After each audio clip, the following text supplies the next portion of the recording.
안녕하세요. 오늘도 사연살롱을 찾아주셔서 감사합니다. 이혼 경험이 있고 지금은 재혼을 앞둔 40대 여자입니다. 옛말에 여자 팔자는 뒤흉박 팔자다 라는 말이 있잖아요. 요즘은 능력 있는 여자들이 많아서 그런 말은 정말이지 옛말이 된 것 같은데, 아이러니하게도 여자들끼리 있으면 그 말이 아주 틀린 말은 아닌 것 같아요. 실제로 얼마 전 모처럼 친구들과 모이는 자리가 있어 신나서 참석한 적이 있었는데, 어느덧 대화의 중심이 자연스럽게 남편의 직업과 수입, 아이들의 성적과 대학 이야기가 되더라고요.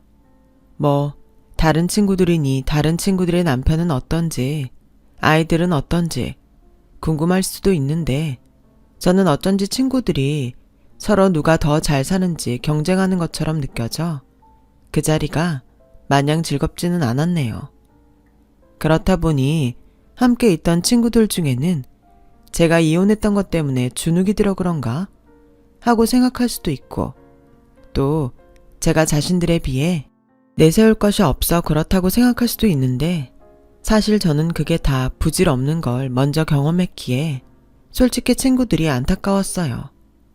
남편이 좋은 직업을 갖고 많이 벌면 물론 좋겠죠.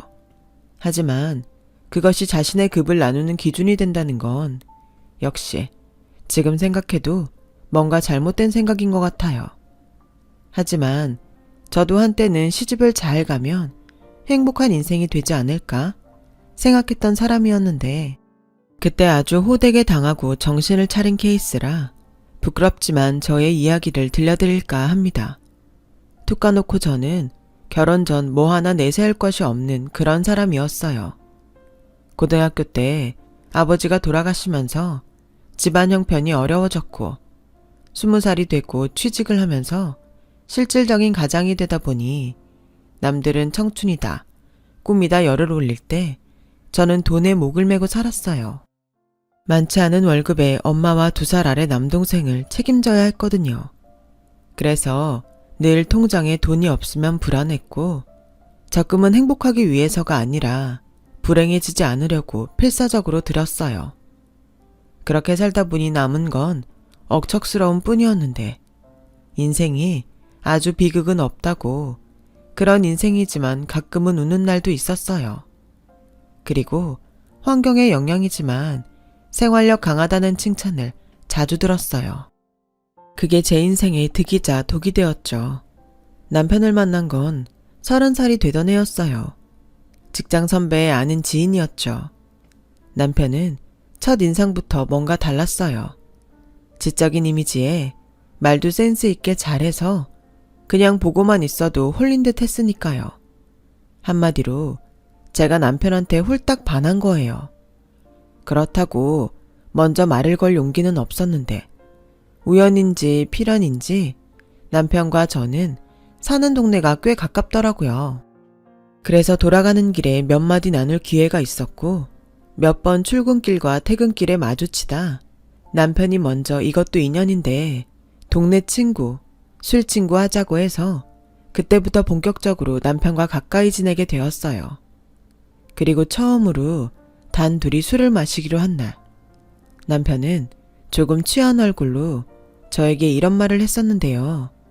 사실 그 말이 저한테는 꽤 쇼킹했어요. 선주 씨는 꿈이 뭐였어요? 꿈이요? 글쎄요. 뭔가 되고 싶은 게 있었던 것 같기는 한데 집이 어려워서 그런 걸 생각할 겨를이 없었어요. 그저 저희 가족이 힘들지 않길 바랬죠. 그게 제 꿈이었어요. 선주 씨는 정말 착한 사람이네요. 저도 어릴 때 집이 많이 어려웠어요. 그래서 법대에 너무 가고 싶었는데 못 갔어요. 저 공부도 진짜 좀 했거든요. 그래도 집에 돈이 없으니까 엄두를 내지 못했어요. 저희 어머니는 그때 저 법대에 못 보내줘서 평생 한이라고 하는데 현실의 벽에 어쩔 수 없었죠. 근데 저는 30이 넘은 지금도 꿈이 포기가 안 돼요. 저 이상한가요? 아니요, 멋진데요. 아무리 현실의 벽이 부딪혀도 포기하지 않은 거잖아요. 다른 사람들 같았으면 진작에 포기했을 건데. 정말 그렇게 생각해요? 저 선주 씨 같은 사람 처음 봐요. 다들 미련 떤다고 청승 맞다고 하는데 저 오늘부터 선주 씨 좋아해도 돼요? 처음엔 남편의 그 말이 농담인 줄 알았어요. 물론 저는 남편을 마음에 두고 있었지만 마음을 숨기고 있었기 때문에 내색하진 않았는데 남편의 농담에 가슴이 콩닥콩닥 뛰었더랬죠. 하지만 남편의 말은 농담이 아니었고 그 후로는 어쩐지 저를 대하는 태도가 달라졌는데 그동안 너무 연애를 안 한 탓인지 남편의 그 대우가 너무 좋았어요. 매일매일이 설렐 만큼이요. 그리고 정말 자연스럽게 저와 남편은 연인 사이가 되었고 3년의 연애 끝에 결혼을 약속했는데요. 남편을 친구들 앞에서 소개하던 날 친구들은 저에게 남편이 너무 지적이고 멋있다며 부럽다고 했어요. 남들에게 부럽다는 말을 처음 들었던 저는 저도 모르게 어깨가 으쓱해졌고 하루라도 빨리 남편과 결혼하고 싶다는 생각이 들었는데 큰 어려움 없이 결혼을 하고 작지만 신혼생활을 나름 즐기고 있을 즈음 남편이 다니던 직장이 힘들다 하더니 결국 부도가 나버렸어요. 새로운 직장을 구할 여유도 없이 생겨난 일이라 남편은 뜻하지 않게 실업자가 되었고 본인도 꽤 충격을 받은 눈치였는데 다행히 저도 맞벌이를 하고 있었고 남편한테 실업급여도 나온다니까 제가 먼저 괜찮다고 남편을 위로했어요. 당장 힘든 거 아니니까 너무 조바심 내지 마. 직장은 구하면 되지. 자기 똑똑하고 능력 있는 사람이니까 분명 더 좋은 데 갈 수 있을 거야. 하지만 남편은 무슨 생각을 하는지 모르겠는 얼굴로 매일 밖에 나가더라고요. 저는 그게 남편이 충격을 받아 그러는 줄 알고 걱정을 했는데 어느 날 술에 잔뜩 취해 들어온 남편이 하는 말은 제가 전혀 예상하지 못한 이야기였어요. 자기야, 나 소원 하나만 들어주면 안 돼? 전에도 말했지만 나 꿈이 도저히 포기가 안 돼.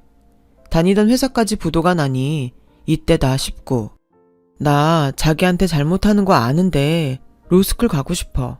어렸을 때는 돈이 없어서 못 갔지만 지금은 그래도 모아놓은 적금도 있고 자기만 도와주면 나 진짜 잘할 수 있는데 안 될까? 아무리 이력서 들고 다녀도 거기서 거기인 회사 다닐 텐데 나 죽기 전에 딱 한 번만 도전하고 싶어. 자기야, 나 한 번만 봐주라. 응? 그때의 기분이란 자다 깨서 날벼락을 맞은 듯 당황했죠. 남편이 어찌나 간절하게 애원을 하는지 뭐라 선뜻 답을 할 수가 없더라고요. 그래서 일단은 알겠다고 생각 좀 해보자고 남편을 달랬는데 남편은 막무가내로 로스쿨에 가겠다는 말만 되풀이했어요. 처음엔 술 깨면 자기도 무슨 말을 했는지 기억 못하지 않을까 하는 생각에 일단은 당장 상황만 정리하려고 애를 썼고 이윽고 다음 날이 되었는데 남편의 그 말은 취중 진담이었어요. 그래서 술이 깬 남편은 내내 제 허락만 떨어지길 바라는 눈치였는데 정말 여간 난감한 일이 아닐 수 없었죠. 그러니까 어제 말처럼 자기는 새 직장보다 로스쿨 시험을 보겠다고? 자기야, 생각을 해봐. 내가 어찌어찌 해서 또 취직을 했다고 하자. 근데 그 회사는 부도가 나지 않을 거라는 보장이 있어? 그리고 정년퇴직하고 난 뒤에는? 근데 변호사는 아니잖아. 변호사는 정년도 없어. 우리 아직 애기도 없고. 나 그동안 모았던 적금도 있으니까 우선은 그 돈으로 공부할게.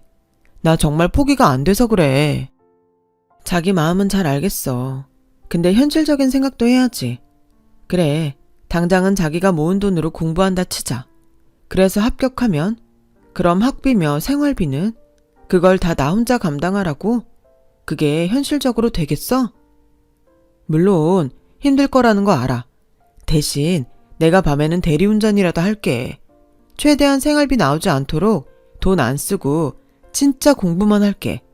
자기도 알잖아. 그리고 나 한다면 해. 우리 집 형편 때문에 대학도 못 가는 거 내가 돈 벌면서 기 쓰고 갔잖아. 나한테 투자한다는 생각으로 조금만 생각해주면 안 될까? 로스쿨 시험 떨어지면 그때는 두말 않고 포기할게. 단념할게. 저는 난감했지만 남편이 그렇게 원하면 그래, 한 번은 도전해보는 것도 나쁘지 않겠다고 생각했어요. 남편을 무시하는 건 아니지만 로스쿨 시험이라는 게 그렇게 쉽지 않을 거고 자기 입으로 시험에 떨어지면 마음을 접는다고 하니까 이참에 미련도 버리면 좋겠다는 생각도 있었고요. 그래서 당장은 버틸 수 있으니 그렇게 하라고 했어요. 그러자 남편은 저와 결혼했을 때보다도 세상 다 가진 것처럼 행복해했고 저한테도 무척이나 고마워했는데 솔직히 진심으로 응원하는 건 아니었지만 싫지는 않았어요. 하지만 저희 친정에서는 그 사실을 알고 그리 좋아하진 않으셨어요. 왜 아니겠어요. 그동안 가족들 때문에 고생만 한 딸이 결혼해서 이제 좀 평범하고 행복한 생활을 하나 했는데 결혼한 지 얼마 안 돼 남편 공부 뒷바라지를 하게 되었으니 속상하셨겠죠. 그래서 친정엄마가 저를 말리기도 했는데요. 너 생각 잘해야 해. 그게 어디 쉬운 일이야? 지금이라도 못한다고 해. 엄마, 걱정하지 마. 당장은 그이가 모아둔 돈도 있고 아직은 우리 애도 없어서 내가 벌면 그렇게 못할 일은 아니야. 그래도 엄마는 네가 걱정이지. 이제야 남편 그늘에서 편하게 사나 했는데. 나 편해. 그리고 그이 평생 소원이라잖아. 그럼 한 번은 해봐야 하지 않겠어? 물론 나도 불안하지 않은 건 아닌데 자기 입으로 시험 떨어지면 미련 접는다고 했으니까 떨어지면 떨어지는 대로 붙으면 붙는 대로 나쁠 게 없어. 혹시 알아? 이서방이 나중에 변호사 돼서 성공할지. 그게 말처럼 쉬우면 다들 한다고 했겠지. 아무튼 네 생각이 정 그러면 어쩔 수 없는데 이서방 공부하는 거 보고 이건 아니다 싶으면 그때 못하겠다 해야 한다. 알겠지? 알겠어. 저는 그렇게 걱정만 하시는 친정엄마를 달랬어요. 그리고 남편이 공부를 시작했다는 사실을 안 시어머니는 저희 엄마와는 정반대의 반응을 보이셨는데 한 번은 반찬을 이것저것 잔뜩 만들어서 찾아오셨는데 눈물까지 그렁그렁 하셔서는 저에게 이렇게 말씀하셨어요. 얘, 내가 너한테 얼마나 고마운지 모른다. 이런 말 해봤자 뭐하나 싶지만 네 남편이 어릴 때 그렇게 공부를 잘했어. 형편 좋은 집에 태어났으면 벌써 판검사, 변호사 다 했을 거다. 근데 하필 가난한 우리 집에 태어나서 내가 얼마나 미안하고 원통했는지 몰라.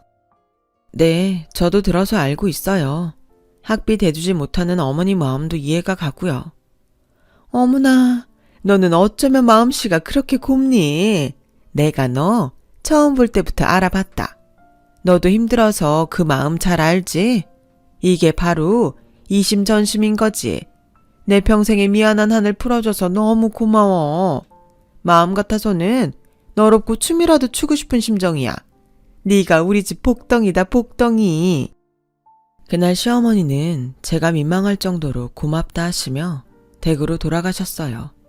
그리고 남편도 시어머니도 그렇게까지 저에게 고마워하니 순수한 마음은 아니었지만 저는 제 결정이 옳았다는 생각도 들었고 그 후 본격적으로 남편의 공부가 시작되면서 저는 또 한 번 가장이 되어야 했는데요.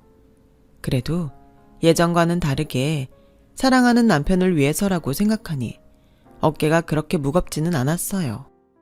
그리고 남편은 약속처럼 정말로 열심히 공부에만 집중했고 솔직히 신혼인데 외로운 시간도 많았지만 자기 꿈을 위해 노력하는 남편을 보니 어느새 저도 남편의 꿈을 응원하게 되었어요. 그렇게 남편이 공부에만 매달린 지 1년 반이 지나고 남편은 자기의 의지대로 로스쿨에 떡하니 합격했어요. 남편의 로스쿨 합격 소식에 온 집안은 경사가 났고 처음에 반대하던 친정엄마도 제 걱정이 되는 건 달라지지 않았지만 남편에게 가능성을 봤기 때문인지 오히려 저에게 조금만 참고 기다리라고 하시더라고요. 사실 본격적인 공부는 이제부터가 시작인데 시어머니는 벌써부터 남편이 변호사가 된 듯 예전과는 다르게 저에게 남편 공부에 방해가 되지 않도록 하라고 잔소리를 하셨죠. 뭐든 남편 위주로 챙기시는데 벌써부터 저러시면 나중은 어디까지 하시려고 그러나 슬슬 걱정이 되었어요. 그리고 우려했던 현실적인 어려움도 닥쳤는데 남편이 모은 돈은 이미 다 탕진한 지 오래였고 생각보다 비싼 로스쿨 등록금을 마련하느라 저는 골머리를 썩어야 했는데요. 어느 날 제 동생이 말도 하지 않고 1,000만 원이라는 거금을 이체했어요. 주영아, 너 이 돈 뭐야? 엄마한테 들었어. 누나 매형 등록금 마련하느라 대출 알아본다며. 그래서 내가 갖고 있던 돈 보낸 거야. 야, 그래도 그렇지. 미안하게. 누나 가장 노릇하면서 쓴 돈에 비하면 많지도 않지 뭐. 언젠가 나도 누나한테 도움을 줄 수 있는 사람이 되고 싶었어. 그러니까 편하게 써. 매형한테도 돈 걱정하지 마시고 공부하라고 하고. 고마워 주영아. 사실 막막하긴 했어. 진짜 너무 고마워. 누나가 매형 변호사 되면 꼭 갚을게. 됐어. 내가 갚은 돈을 누나가 또 갚으면 어떡해. 진짜 괜찮으니까 편하게 써. 그렇게 동생의 도움으로 남편은 로스쿨을 다닐 수 있었고 남편은 저에게 조금만 기다리면 고생한 만큼 행복하게 해주겠다고 했는데 솔직히 남편이 로스쿨을 다니는 동안 정말 많이 힘들었어요. 제 벌이가 무슨 억대 연봉도 아니었고 신혼집으로 마련한 전셋집도 계약이 만료되어 보증금도 올려줘야 했는데 저 혼자 벌어서는 역시 한계가 있더라고요. 게다가 계획에 없던 임신까지 하면서 저는 더욱 마음고생을 해야만 했는데 시어머니는 제 속도 모르고 이런 소리를 하셨죠. 뭐? 임신? 너는 도대체 몸 관리를 어떻게 한 거야? 네가 지금 임신할 때야. 네 신랑 공부하는데. 아, 너는 어쩜 그렇게 생각이 짧니? 두말할 것 없다. 그 아이는 없던 아이로 하자. 그리고 이건 너랑 나 둘만 아는 비밀로 하고 재현이한테는 아무 소리 하지 마. 괜히 공부하는데 신경 쓰인다. 어머니, 물론 계획에 없던 아이는 맞지만 어떻게 그래도 그런 말씀을 하세요? 저는 그렇게 못해요. 아무리 재현 씨 공부가 중요해도 생명보다 더 중요하진 않잖아요. 어머, 얘 하는 소리 좀 봐. 뭐가 더 중요하다고? 너 그러다 재현이 변호사 못 되면 그때는 어쩔래? 있는 돈 없는 돈 끌어다가 어렵게 시키는 공부면 어떻게 해서든 한 번에 끝날 생각을 해야지. 애는 네 남편 변호사 되고 나서 다시 만들면 되지 않니? 그래도 저는 그럴 순 없어요. 조만간 재현 씨한테도 말할 거고 저희가 알아서 할게요. 뭐야? 너 그러니까 나 보고 빠져라 이거야? 오라, 너 지금 보니? 네 남편 공부하는데 내가 한 푼 보탠 거 없으면서 왈가왈부하지 마라. 뭐 그런 거냐? 네 참 서러워서. 저는 할 말은 많았지만 어떤 말도 하고 싶지 않았어요. 어차피 서로 뜻을 굽힐 생각이 없으니 괜히 몇 마디 더해서 일을 키우고 싶지 않았죠. 그리고 그날 저녁 남편에게 임신 사실을 이야기했는데 남편 역시 썩 반기는 얼굴은 아니었어요. 자기 그동안 피임약 안 먹었어? 약이 독해서 안 먹은 지 꽤 됐어. 아니 그러면 말을 했어야지. 이제 어쩔 거야? 그 애 낳을 거야? 무슨 말이 그래. 낳을 거야. 당연히 낳아야지. 자기 어머니는 자기 공부 방해되니까 지우라고 하시는데 나는 그렇게 못해. 우리 엄마야. 우리 걱정되니까 그러셨겠지. 당신이 도와줄 수 있는 게 없으니까. 자기는 자기 어머니 마음은 잘도 알면서 내 마음은 몰라줘? 자기도 이해 지었으면 좋겠니? 아니야. 자기가 원하면 나. 대신 내가 공부 때문에 도와줄 수 있는 게 없잖아. 애 키우려면 돈도 많이 들어갈 테고. 난 자기 고생할 거 생각해서 하는 소리였어. 오해는 하지 마. 응? 제가 마음이 꼬여서 그랬는지 저는 남편의 말에도 마음이 풀리지 않았어요. 그리고 저희 임신 사실을 안 친정엄마는 아무 말도 하지 못하시고 한숨만 쉬셨는데 며칠 동안 끙끙거렸는지 일주일이 지나고 전화가 걸려왔어요. 아이 낳으면 당신이 지금 다니는 직장 그만두고 키워주시겠다고요. 저는 괜찮다고 거듭 사양했지만 엄마는 자기도 어차피 나이가 많아 그만둘 생각이었다며 괜찮다고, 그러니 걱정하지 말고 아이 낳으라고 하시는데 그만 눈물이 왈칵 쏟아졌어요. 그렇게 저는 임신한 몸으로 남편 공부 뒷바라지하며 보냈고, 남편은 로스쿨 3년을 이수한 끝에 변호사 시험을 치게 되었어요. 그동안 남편 뒷바라지하느라 이미 있는 돈은 죄다 끌어 썼고 대출에 마이너스 통장까지 쓴 터라 제발 남편이 합격하기만을 빌고 또 빌었는데, 감사하게도 남편은 합격이라는 기쁜 소식을 전해줬어요. 로또에 맞아본 적은 없지만 남편의 합격 소식은 저에겐 로또나 다름없었죠. 무엇보다 이제는 혼자 끙끙거리며 돈 걱정은 하지 않아도 된다고 생각하니 눈물이 앞을 가렸죠. 시험에 합격한 남편 역시 자기가 여기까지 올 수 있었던 건 모두 저의 도움 때문이었다며 고맙다고 했고, 친정 식구들은 물론이고 시어머니까지 너무나 기뻐하시니 이제야 비로소 진정한 행복이 시작되는구나 설렜어요. 그 후 남편은 실무 수습 기간이라는 것을 거쳐 한 변호사 사무실에 취직했어요. 그때 저는 출산이 임박해 다니던 직장을 그만뒀는데 시어머니는 어느새 변호사 아들을 등에 업고 완전히 다른 사람이 되어 저를 당황하게 만드셨는데요. 예, 내가 가만히 생각하니 한 번은 짚고 넘어가야 할 것 같아서 내 너를 찾아왔다. 지금부터 내가 하는 말 똑똑히 명심해라. 그동안 네가 우리 아들 위해 노력한 건 충분히 고맙게 생각한다. 그래도 내 아들이 열심히 했기 때문에 변호사가 된 거지. 모든 공이 너한테 있는 건 아니야. 네가 암만 뒷바라지를 해봐라. 안 될 놈은 무슨 짓을 해도 안 되지. 그러니까 너 행여 네 남편 변호사 된 걸 네 덕이라고 목에 힘주고 그러면 못 쓴다. 자고로 남편이 큰일 하면 안 사람은 조신하게 남편 떠받들고 살아야 해. 알겠니? 어머니, 요즘 세상이 어떤 세상인데. 그리고 모든 게 다 제 덕이라고 생각하진 않지만 서로 열심히 했기 때문에 오늘이 있는 게 아니겠어요? 이봐, 시애미 말해도 네 하는 법이 없으니 내가 전에는 말을 못했는데 너 은근 사람 무시하는 경향 있어? 근데 이젠 내 아들이 변호사야. 너 나 무시하지 마라. 네 남편 낳아준 사람이 누구니? 그리고 아무리 요즘 세상이라고 하지만 지아비 섬기는 건 당연한 거야. 그동안 네가 돈 번다고 내 아들을 네 아래로 생각했을지 모르겠지만 지금은 상황이 완전히 바뀌었잖니? 넌 백수고 내 아들은 변호사인데 이제는 처지가 완전히 달라졌다는 거지.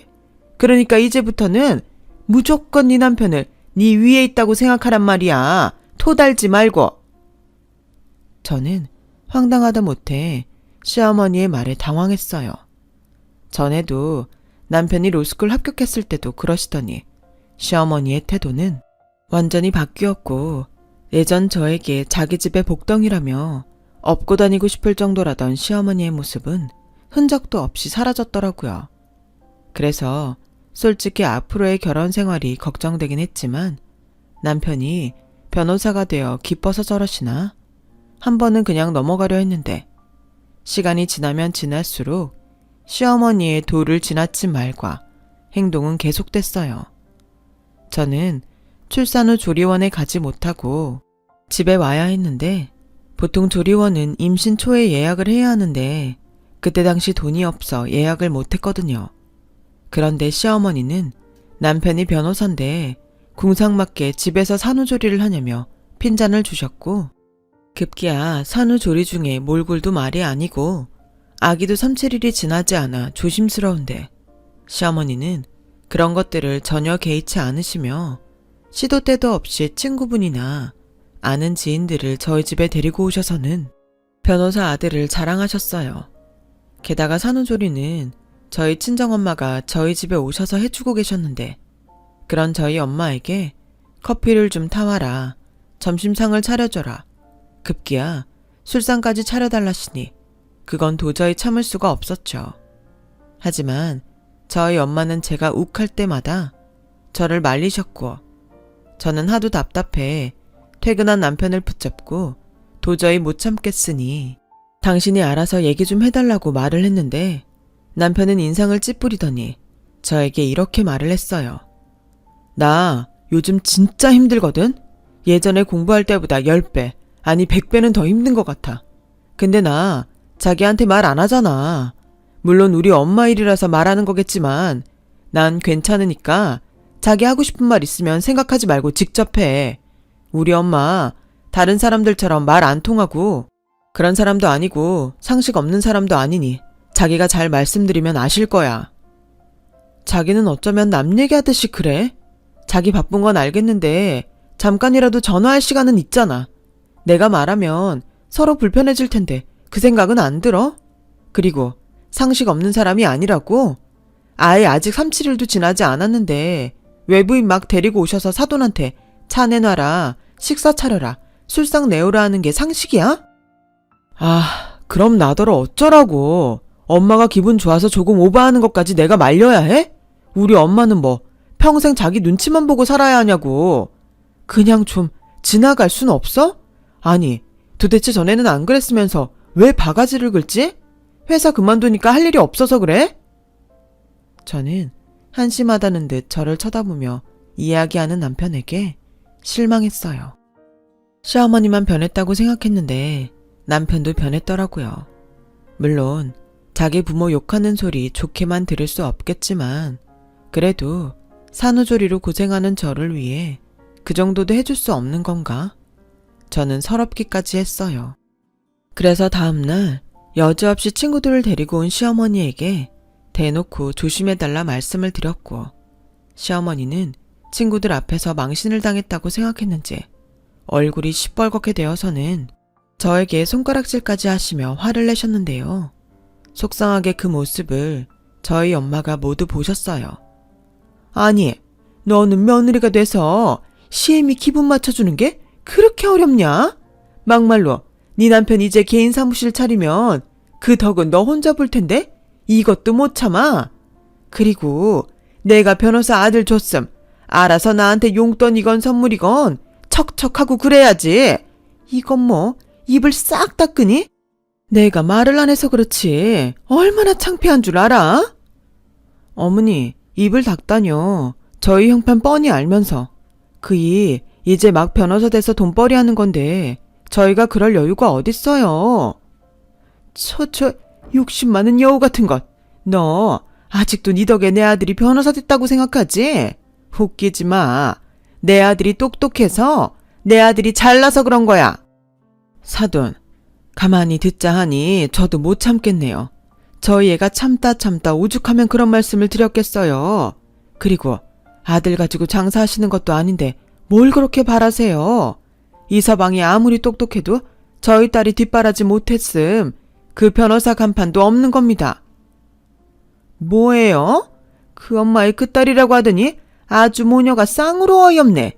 내가 오늘 이 치욕은 잊지 않을 테니 그리 알아요. 너 두고 봐라. 이 시엠이 무서운 줄 모르고 입 놀린 거 내가 후회하게 해주마. 시어머니는 그렇게 한껏 악담을 던지고 씩씩거리며 돌아가셨어요. 그리고 몇 시간 후 시어머니가 남편에게 전화를 했는지 바빠서 전화할 시간도 없다던 남편이 전화를 했더라고요. 그리고는 한다는 소리가 저랑 저희 엄마가 편을 먹고 자기 어머니를 망신 줬냐며 너무하다고 화를 내는데 아무리 팔은 안으로 굽는다고 하지만 내용도 모르면서 저에게만 뭐라 하니 저도 마음이 상할 대로 상해 남편과 냉전의 시간을 갖게 됐어요. 그러는 중 가장 친한 친구가 공짜 레스토랑 이용권이 생겼다며 저만 괜찮으면 같이 식사를 하자고 했고 이제 3, 7일도 지났으니 친정엄마가 아기는 당신이 볼 테니 나가서 기분 전환이라도 하고 오라고 해서 모처럼 밖에 나갔는데 저는 그곳에서 제 눈을 의심할 수밖에 없었어요. 저희 남편이 어떤 제 나이 또래의 여자와 단 둘이 하하호호 하며 식사를 하고 있었거든요. 저는 남편이 바람이라도 났나 싶어 대번에 남편 앞으로 다가갔고 당황한 남편은 말까지 더듬으며 저에게 말을 했는데 변호사 된 지 얼마나 됐다고 이러나 싶어 헛웃음까지 나왔어요. 자기야, 여기는 어떻게, 우선 오해하지 말고 나랑 얘기 좀 하자. 남편은 저보다는 같이 있던 여자의 눈치를 보며 저를 구석진 곳으로 끌고 갔고 한다는 말이 몇 달 전 이혼 때문에 자신에게 변호를 의뢰한 의뢰인인데 그때 자기를 좋게 봐서 사무실을 내준다고 제의를 해서 그 이야기를 하는 자리라고 했어요. 지금 그 말을 나더러 믿으라고? 정말이야. 내가 자기 두고 설마 딴짓을 하겠어? 저 여자 당신보다 나이도 많고 애도 중학생이래. 나도 눈이 있지. 그리고 저 여자 여기저기 투자하는 데 많아. 사무실도 그 중에 하나일 뿐이야. 하지만 나한테는 기회잖아. 저는 슬슬 말을 이어가는 남편을 보고 어리석게도 긴가민가 했어요. 남편 말이 정말이라면 좋은 기회는 맞는 것 같은데 변호사 된 지 얼마나 됐다고 벌써 저런 제의가 올까 의문도 들었죠. 하지만 이 사실을 안 시어머니는 능력도 없는 게 시기 질투만 많다며 또 한 소리를 하셨는데 지난번 일로 저에게 감정이 좋지 않은 시어머니는 급기야 저에게 하지 말아야 할 소리까지 하셨어요. 내 아들이 너를 만나기 전에 변호사였다면 너같이 수준 차이 나는 여자를 쳐다나 봤겠니? 고졸 주제에 그냥 엎어져서 고맙습니다 하고 살아도 시원찮을 마당에 난 내 아들이 지금이라도 능력 있고 수준 맞는 여자랑 살았으면 좋겠다. 그게 내 솔직한 심정이야. 어머니, 어떻게 그런 소리를 제 앞에서 하세요? 전에는 남편 뒷바라지에 져서 고맙다면서요. 어떻게 사람이 이렇게 바뀌어요? 너야말로 온순한 줄 알았더니 아주 애가 못쓰겠구나. 난 조강지처고 핏줄이고 그런 거 없어. 내 아들이 이혼한다고 하면 그래 어서 해라. 쌍수 들고 환영할 게다. 저는 이쯤이면 시어머니도 제정신이 아니라고 생각했어요. 아무리 어려도 당신 손주가 저렇게 있는데 그런 막말을 하다니 상종하고 싶지 않더라고요. 그리고 남편의 말이 가짜인지 진짜인지 당장은 알 수 없어 두고 보려고 했는데 남편은 그 뒤로 아주 대놓고 밤늦게도 통화를 했고 주말에도 그 여자를 만나러 나갔는데 저와 아이는 완전히 뒷전이었어요. 변호사만 되면 행복하게 해주겠다고 그렇게 약속을 하더니 역시 사람은 화장실 들어갈 때와 나올 때 마음은 다른 건가? 지난 저의 고생이 아깝게만 느껴지더라고요. 이럴 줄 알았다면 뒷바라지 못한다고 버틸걸. 후회도 됐어요. 아무튼 그 뒤로 남편은 자기 이름으로 사무실을 낸다며 아주 들떠 있었고 아무리 생각해도 경력이 별로 없는데 바로 사무실을 내는 건 좀 위험한 것 같아 남편을 말려보려 했는데 남편은 아무것도 모르면서 나서지 말라고 저를 무시하더군요. 어차피 그 여자가 모든 돈을 투자하기로 했으니 더는 제 도움이 필요 없다는 거였죠. 상황이 이렇게 되니 저는 슬슬 불안했어요. 이러다 아직 아이도 어리고 남편 뒷바라지하느라 모아놓은 재산도 없는데 남편한테 버림받을까 무섭더라고요. 그래서 애써 설마 그러겠어? 하는 마음으로 불안을 떨쳐내려고 했는데 그러면 그럴수록 저를 덮쳐오던 불길한 예감은 현실이 되고 말았어요. 남편과 또 시어머니와 틀어진 이후로 6개월 정도가 지났는데 어느덧 남편이 사무실 인테리어가 끝나 개업을 한다고 하더라고요. 그래서 당연히 저도 그 날짜에 맞춰 음식도 마련하고 손님들 맞이할 준비를 해야겠다고 생각했는데 남편이 저에게 오지 않아도 된다고 하더라고요. 뭐? 나보고 오지 말라고? 오지 말라는 게 아니라 애도 아직 어리니까 자기는 집에 있는 게 좋겠다고. 어차피 요란스럽게 할 생각도 없으니까. 그 말이 그 말이잖아. 그럼 어머니도 안 가셔? 아니, 엄마는 오는데 그냥 구경하고 싶으신 거야. 자기도 알잖아. 우리 엄마 나 변호사 된 뒤로 자랑하고 다니는 낙으로 사는 거. 그럼 나도 갈래. 시어머니도 가시는데 아내인 내가 안 가는 게 이상하지. 은지는 엄마한테 부탁하면 돼. 내가 싫다고. 왜 애를 자꾸 장모님한테 맡겨. 그리고 개업하는 날 관계자들 많이 오는데 자기가 거기에 왜 끼려고 들어. 자기가 급이 맞아? 뭐라고? 급? 자기 말이 좀 그렇다. 실컷 내 도움으로 변호사 되더니 이제는 급이 안 맞는다고? 에휴, 내가 너 또 그 소리 안 하나 했다. 그래, 아주 대단히 고마워. 근데 사골도 아니고 그만 우려 먹어라. 솔직히 너도 나 잘 되면 호강할 마음으로 투자한 거잖아. 그럼 벌어다 주는 돈이나 받으면서 고맙다 하면 되지. 왜 자꾸 사람을 건드려?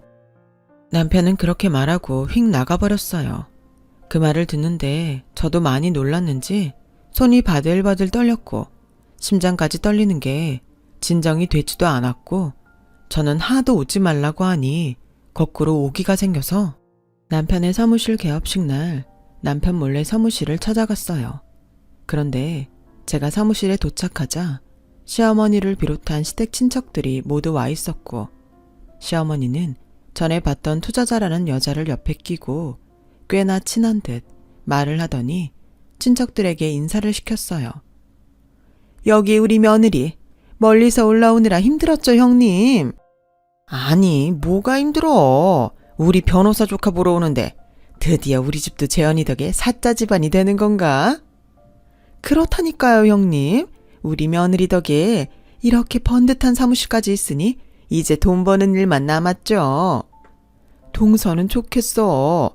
동서는 무슨 복이 많아서 그래? 본처랑은 이혼 잘했고. 그럼요. 지가 뭐라도 되는 줄 알고 하도 설쳐서 단칼에 내쫓았죠.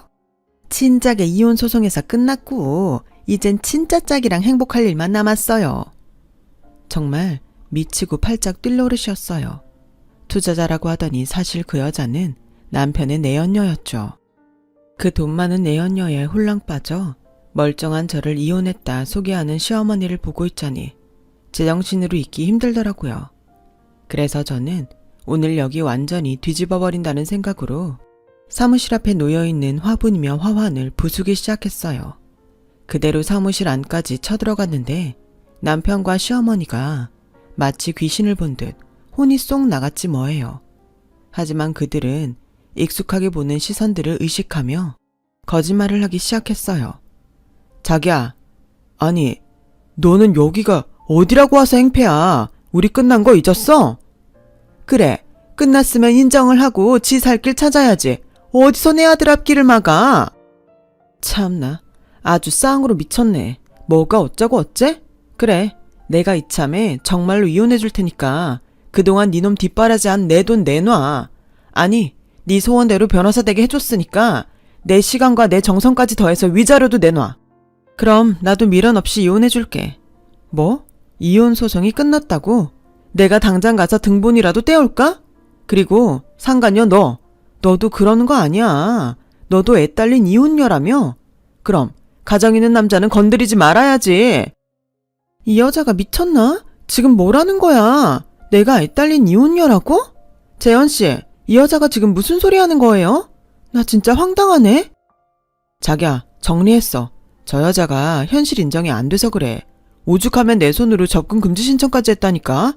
자기, 나 못 믿어? 돌고 자빠졌네. 접근 금지 신청? 내가 계약한 전셋집에서 살고 있으면서 누가 누구한테 접근 금지래. 아씨, 나 도저히 못 참겠네.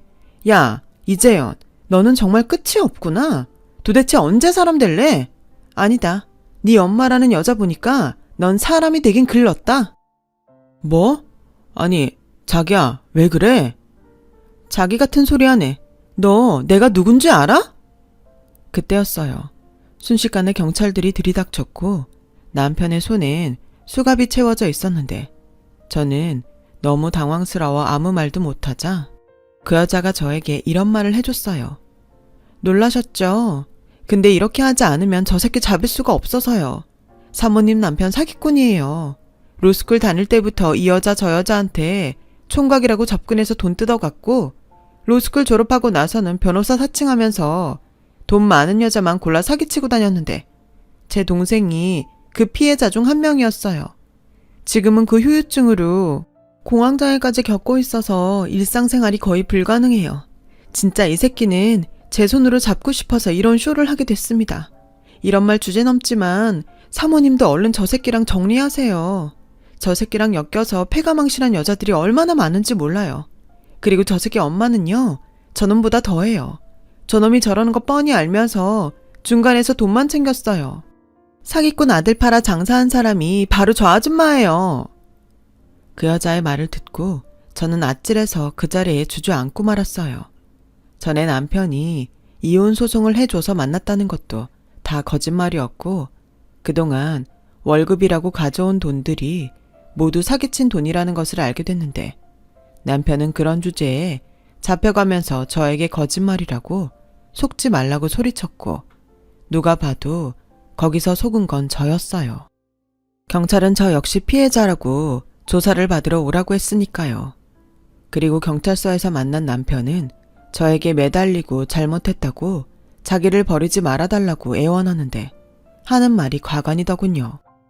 자기야, 너무 미안해. 내가 진짜 미안해.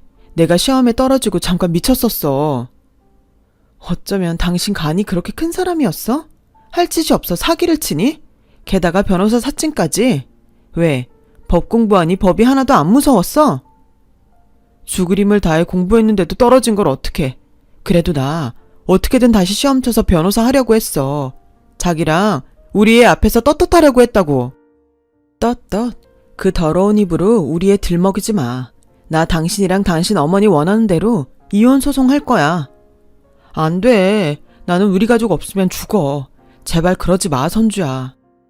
예, 아가, 염치 없지만 네가 딱 한 번만 우릴 용서해주면 안 되겠니? 나도 사실은 너처럼 속았어. 난 내 아들이 진짜 변호사인 줄 알았다고. 근데 어떡해. 그래도 내 아들인걸. 네, 그러니까 그 아들이랑 평생 지지고 볶고 사세요. 그 아들이 사기친 돈 받고 얼마나 좋으셨어요? 게다가 돈 많은 며느리 생긴다고 그렇게 자랑하고 다녔으면서 왜 저한테 그러시는데요? 그 돈도 진작에 쓰고 없다. 내가 쓴 게 아니고 저 망할 놈이 돈 많은 여자 꼬시려면 필요하다고 다 가져갔다고. 나도 남은 거 하나도 없어 얘. 그러지 말고 네가 우리 채연이 좀 살려주면 안 되겠니? 제가요? 아직도 제가 호구로 보이나 보죠? 꿈 깨세요. 제가 그렇게 악에 받쳐 소리를 지르자 남편과 시어머니는 마치 약속이나 한 듯 제 앞에서 무릎을 꿇고 두 손이 발이 되게 빌었어요. 하지만 저 사람들한테 하도 질리고 오만 정이 떨어져서인지 그 꼴도 너무 보기 싫더라고요. 저런 사람들이랑은 빨리 연을 끊는 것이 저나 우리 딸에게도 좋다는 마음에 서둘러 이혼 소송을 준비했어요. 그리고 남편은 돈이 없어 국선 변호사를 선임해 이혼 재판을 진행했는데 남편의 죄질이 너무 나쁘다 보니 국선 변호사도 승소하고 싶은 의지가 없더라고요. 그래서 결과적으로는 아주 수월하게 이혼이 결정되었어요. 옥살이를 해야 하는 남편인지라 판결로 위자료와 아이 양육비는 시어머니에게 대신 받게 되었어요. 시어머니는 그 돈도 안 주려 이 국리 저 국리를 하는 듯 했지만 제가 부동산 압류 신청을 한다고 하자 어쩔 수 없이 하나 가지고 있던 오래된 빌라를 울며 겨자 먹기로 팔아서 저에게 돈을 줬죠. 그 돈을 주면서 또 어떻게든 매달려 보려고 꼼수를 부렸는데 저희 엄마와 남동생이 저 대신 나가서 단칼에 잘라버렸어요. 이 이상 질척거리면 경찰에 신고한다고 겁도 아주 제대로 줬다는데 그 효과 때문인지 시어머니는 더 이상 나타나지 않더군요. 지금까지도 매달 딸아이 양육비를 저에게 보내고 있어요. 그리고 저는 이혼 후 전셋집을 정리해 친정으로 들어가 친정 엄마의 도움을 받으며 다시 일을 하기 시작했습니다. 오로지 딸아이만 바라보며 정말 열심히 살았는데요. 그런 저에게 2년이란 시간 동안 기다려준 소중한 인연이 나타났어요. 처음엔 아무도 믿을 수 없어 밀어내기만 했던 저였지만 그 남자의 한결같은 사랑에 다시 한번 행복한 가정을 꿈꾸게 되었어요. 지금은 재혼을 준비하고 있습니다. 이렇게 사람의 인연이라는 건 알 수 없는 건가 봐요. 요즘은 재혼을 앞둔 저보다 딸아이가 아빠가 생겨 좋다고 하는데 그 모습을 보고 있으면 애잔하기도 하고 조심스럽기도 한데 이제 곧 저희와 가족이 될 그 남자는 그렇기 때문에 자기가 더 많이 노력해서 좋은 남편이자 아빠가 되고 싶다고 해요. 참 감사한 일이죠. 그리고 이렇게 자식을 키우다 보니 자꾸만 생각나는 것이 있는데 왜 뿌린 대로 걷는다고 하잖아요. 자기 주제도 모르고 끝없이 남에게 죄를 지었던 전 남편과 전 시어머니와는 다르게 요즘은 저도 삶에 부쩍 욕심이 생겨서 저도 남들처럼 행복해지고 싶다는 생각을 많이 해요. 부모가 행복해야 아이도 행복하다고 하잖아요. 모든 부모의 마음이 그렇겠지만 저는 저희 딸이 많이 행복했으면 좋겠기에 오늘도 내일도 있는 힘을 다해 가장 행복한 사람이 되려고 합니다. 추웠던 겨울을 견디고 활짝 핀 꽃들처럼 저도 이제는 그렇게 활짝 피어나고 싶습니다. 지금까지 저의 이야기 들어주셔서 대단히 감사드려요. 모든 분들이 봄날에 활짝 핀 꽃들처럼 화사하게 빛나는 오늘이면 좋겠습니다. 여러분, 사연 댓글에 응원과 현명한 조언 부탁드려요. 좋아요와 구독은 저에게 큰 힘이 됩니다. 오늘도 좋은 일 가득하세요.